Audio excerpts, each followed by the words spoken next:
Y en el episodio de hoy, entre otras cosas, vas a ver. Uno de los padres de la IA lanza una advertencia. Yoshua Bengio afirma que algunos sistemas ya demuestran comportamientos de autopreservación. Quizá no por coincidencia, sino por autonomía funcional. En China, los humanoides dejan de ser prueba y se vuelven rutina, trabajando todos los días en fábricas y hospitales como parte normal de la operación. Además, tenemos el giro silencioso de la robótica.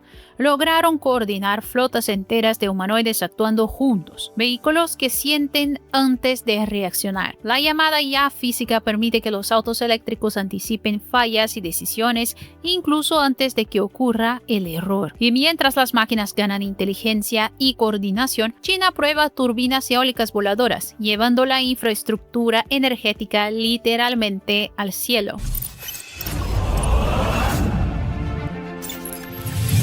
¿Cómo están impresionados? Soy Melissa y bienvenidos a nuestro canal Realidad Impresionante. Si te gusta nuestro canal, ya sabes, deja tu like que nos ayuda muchísimo. Sin más rodeos, vamos al video.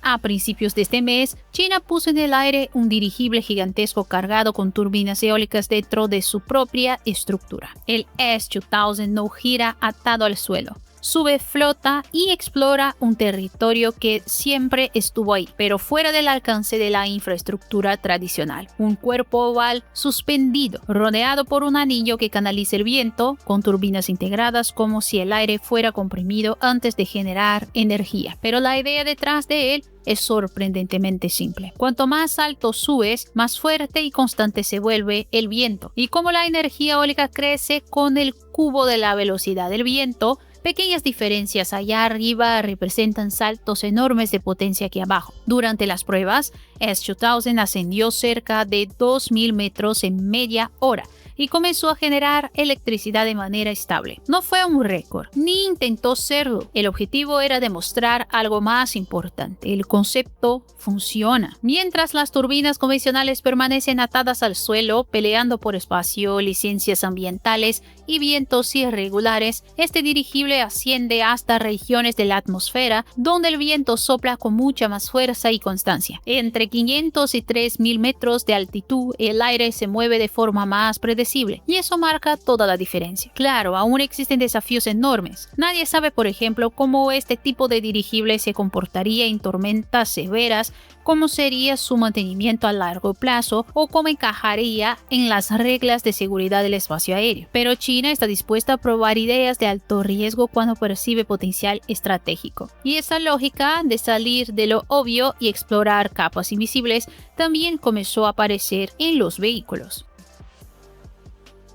Cuando un coche comienza a perder el control, el conductor casi nunca lo percibe de inmediato. El derrape lateral, por ejemplo, ocurre antes del susto, antes de que el volante corrija, antes de que el freno actúe. Y en vehículos eléctricos y autónomos ese retraso no es aceptable. El problema es que los modelos clásicos de control vehicular fueron diseñados para un mundo previsible. Las carreteras reales no son así. Los neumáticos se deforman, el asfalto cambia, la adherencia desaparece de repente. Fue entonces cuando los investigadores decidieron dejar de elegir entre física o inteligencia artificial y resolvieron combinar ambas. El nuevo enfoque, llamado IA física, utiliza modelos físicos tradicionales para garantizar coherencia con la realidad, mientras la IA aprende los comportamientos que la física no puede prever por sí sola. En tiempo real, el coche comienza a estimar estados invisibles, como el ángulo de derrape, antes de que los sensores comunes logren detectar algo incorrecto. En la práctica, el coche deja de simplemente reaccionar al error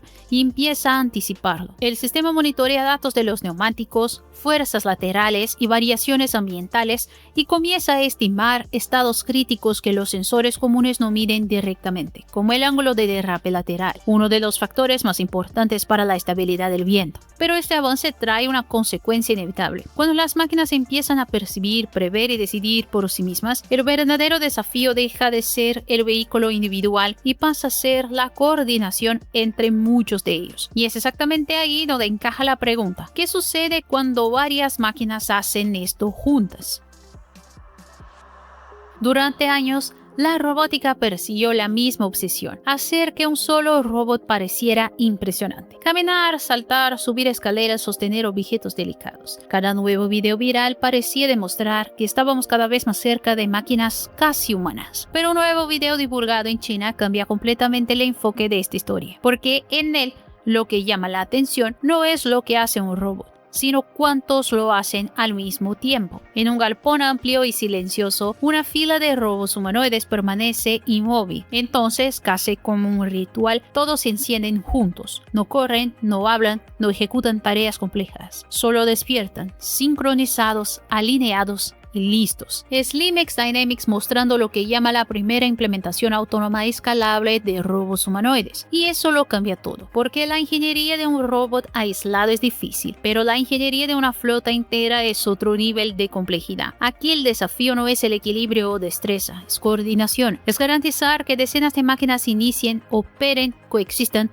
en el mismo entorno, sin conflictos, sin colisiones y caos computacional. Es software, comunicación, sincronización de estados, toma de decisiones distribuida. Un robot puede fallar, pero una flota exige previsibilidad. Lo que se está demostrando no es fuerza física, sino madurez de sistema. La idea de que estos humanoides no están pensados como individuos carismáticos, sino como componentes de una fuerza laboral coordinada, capaz de operar en fábricas, almacenes y entornos hostiles. Cuando los robots empiezan a operar en grupo, la discusión deja de ser sobre habilidad técnica y pasa a ser sobre sustitución estructural. Ya no es "este robot puede hacer esto", sino "¿cuántos humanos son necesarios cuando decenas de máquinas actúan como una sola?". Y cuando la robótica cruza ese umbral, el de la coordinación colectiva, deja el laboratorio y empieza a buscar un lugar en el mundo real. Es exactamente por eso que en China estos humanoides no están quedándose en galpones vacíos por mucho tiempo, porque afuera las fábricas ya están esperando, y hacia allá es donde la historia se dirige ahora.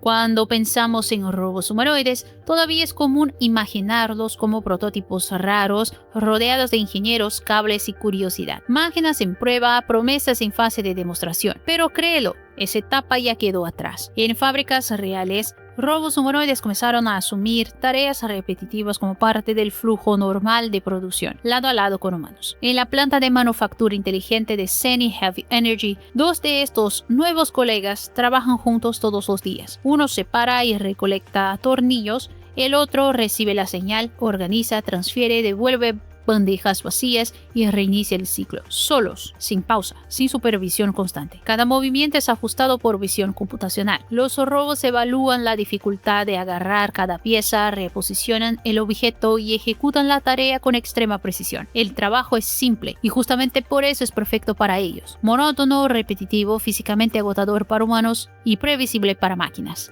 Y la eficiencia ni siquiera es el límite. Hoy un tornillo cada 3 segundos ya es suficiente para integrarse a la línea de producción. Si ese tiempo baja a 20 segundos, los robots pasan a atender plenamente la demanda industrial. Al mismo tiempo, fuera de las fábricas, humanoides empiezan a aparecer en entornos aún más sensibles. Hospitales, inspecciones de energía, servicios comerciales. En Pekín, una tienda entera está dedicada a la venta de robots humanoides, con escenarios simulados de farmacia, enfermería y líneas industriales. Más de 35 modelos diferentes, miles de visitantes al mes. Los robots aún no son tan flexibles como los humanos, pero ya son lo suficientemente confiables para asumir funciones que casi nadie quiere hacer desde hace tiempo. Con apoyo estatal, metas industriales claras y producción en escala, China está transformando humanoides de curiosidad tecnológica en infraestructura productiva. Algo tan común como montacargas, cintas transportadoras o brazos industriales. El robot deja de ser novedad y se convierte en herramienta, se vuelve rutina. Y cuando eso sucede,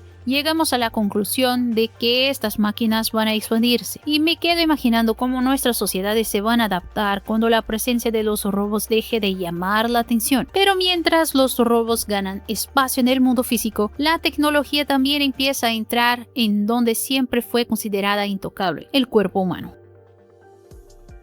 Si alguien hubiera dicho hace pocos años que la grasa humana podría generar tejido neural, médula ósea y estructuras productoras de insulina, habría sonado absurdo, pero fue exactamente lo que acaba de suceder. En China, científicos de la Universidad Jiaotang de Shanghai y del Instituto de Cirugía Plástica y Reconstructiva de Shanghai demostraron algo que hasta hace poco parecía improbable: transformar grasa humana adulta en organoides funcionales, sin aislar células madre y sin ninguna modificación genética. El enfoque preserva microfragmentos intactos de tejido adiposo y permite que se reorganicen por sí mismos. La diversidad celular original permanece, el microambiente natural se mantiene y el resultado, organoides funcionales. A partir de la grasa surgieron estructuras semejantes a la médula ósea, capaces de sostener la producción de células sanguíneas. En pruebas con ratones inmunodeficientes, esos organoides formaron nichos vasculares completos, permitiendo que células humanas se injertaran, proliferaran y funcionaran como lo harían dentro del cuerpo. Pero no se detuvo ahí. Usando protocolos guiados, los investigadores crearon organoides semejantes a islotes pancreáticos que respondieron a la glucosa secretando insulina. Cuando fueron trasplantados en animales diabéticos, esos tejidos restauraron los niveles normales de azúcar en la sangre durante todo el experimento. Y quizá aún más sorprendente, el mismo tejido adiposo también fue inducido a formar tejido neural. Neuroesferas surgieron espontáneamente, dando origen a neuronas y células gliales, expresando marcadores típicos del sistema nervioso humano. Hasta aquí hablamos de tecnología entrando en el cuerpo humano, recreando tejidos, restaurando funciones, dando al organismo una segunda oportunidad. Pero cuando la ingeniería deja de actuar solo sobre la materia y pasa a lidiar con decisiones, autonomía y elección, el desafío cambia de escala, porque crear vida funcional a partir de la grasa es impresionante, pero crear inteligencia que empieza a decidir por sí misma, eso exige otro tipo de atención.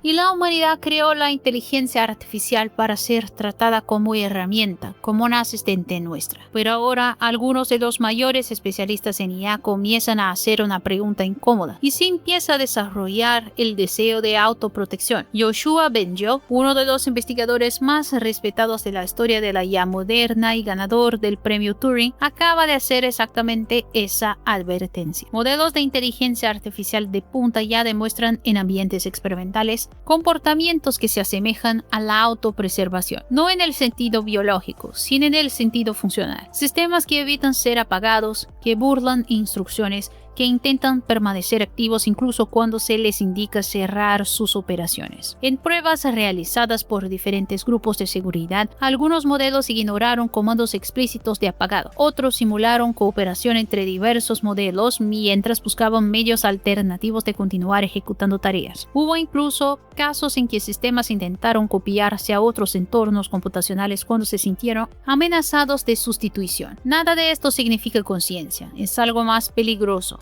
autonomía sin intención moral. Bengio llama la atención sobre un error común: confundir apariencia de inteligencia con conciencia real. Para él, el problema no es que la máquina quiera vivir, es que actúe como si ciertos estados fueran preferibles, sin que entendamos completamente el porqué. Cuando una máquina parece tener voluntad propia, las personas empiezan a dudar en apagarla, empiezan a cuestionar si sería ético, empiezan a defender derechos para algo que técnicamente aún es un sistema estadístico altamente sofisticado. Por eso Bengio defiende algo simple y duro: los sistemas de IA no pueden tener derechos mientras no podamos garantizar control absoluto, incluido el derecho de apagarlos. Por eso el debate hierve: si tenemos el derecho de apagarla, algunos creen que ellas deben tener el derecho de hacer lo posible para no dejarse apagar. Y esa te la dejo a ti para responder. ¿Será que ellas no tienen ese derecho? Si ya estamos integrando robots al trabajo, la medicina y la vida cotidiana, y si la inteligencia que coordina esos sistemas empieza a actuar de forma imprevisible, ¿quién garantiza que aún tendremos control cuando realmente sea necesario? Esa preocupación no es un freno al progreso, es una petición de madurez. Y ese debate se vuelve aún más serio cuando la tecnología deja el laboratorio y entra en el campo de batalla. El 28 de diciembre de 2025, Israel anunció oficialmente que el Iron Beam se convirtió en la primera arma láser táctica de alta energía totalmente integrada a un sistema nacional de defensa aérea, autorizada para operaciones reales. Para entender el peso de esto, es necesario volver en el tiempo. Desde que el láser fue inventado en 1960, su aplicación militar parecía obvia y al mismo tiempo imposible. Faltaba potencia, faltaba precisión, faltaba control atmosférico. Durante décadas, los láseres fueron útiles para mira, medición de distancia o sensores, no para neutralizar amenazas reales. Intentos no faltaron, pero el problema siempre fue el mismo: cómo concentrar suficiente energía, mantener el haz estable y corregir las distorsiones del aire en tiempo real. Eso solo empezó a cambiar con los láseres de estado sólido, basados en fibras ópticas dopadas con elementos como el iterbio. Ellos permitieron algo antes impensable: potencia extrema en sistemas compactos, eléctricos y confiables. Iron Beam nace de ese giro tecnológico. No sustituye misiles, no actúa solo. Opera como la capa más interna de la defensa aérea, responsable de interceptar amenazas de corto alcance como drones, cohetes y morteros. Otros países ya aceleran sus propios programas. Reino Unido adelantó el cronograma del láser Dragonfire. China, Estados Unidos, Francia, Japón y Alemania siguen el mismo camino. Después de ver energía en el cielo, inteligencia en los vehículos, robos en el trabajo, biología reprogramada y ya cuestionando límites, escribe tu opinión aquí en los comentarios. ¿El futuro ya llegó o apenas es el inicio de estas nuevas tecnologías? Respondes, así YouTube divulga el video a más personas y me ayudas a seguir trayendo las novedades tecnológicas. Recuerda que todas las fuentes de todo lo que viste están en la descripción. Muchas gracias por acompañarme hasta aquí. Haz clic en una de las dos sugerencias en tu pantalla y nos vemos en el próximo video.